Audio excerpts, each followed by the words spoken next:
ఇప్పుడు హర్ష సాయిని ఇట్లా ఈయన బెట్టింగ్ యాప్స్ని ప్రమోట్ చేస్తూ ఉన్నాడు, ఈయన జనాలు చచ్చిపోవడానికి కారణం కూడా అవుతా ఉన్నాడు అని ఎక్స్పోజ్ చేయడం వల్ల రవికిరణ్కి ఏం లాభం? ఏం లాభం అంటే ఇప్పుడు నాకు again I'm going back to the question. ఒకళ్ళు ధర్మాన్ని నీచంగా మాట్లాడుతున్నారు అని క్రాంతి అనేటోడు అడగడం వల్ల క్రాంతికి ఏం లాభం? ప్రతి ఒక్కటి లాభం కాదు.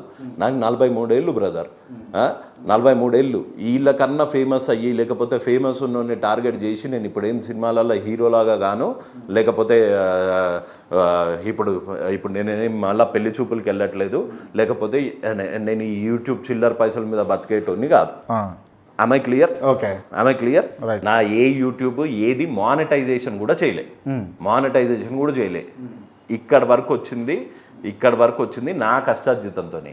నేను నాకు చేతనైనంత సొసైటీకి ఏది మంచి చేయాలనిపిస్తుందో అది చేస్తా.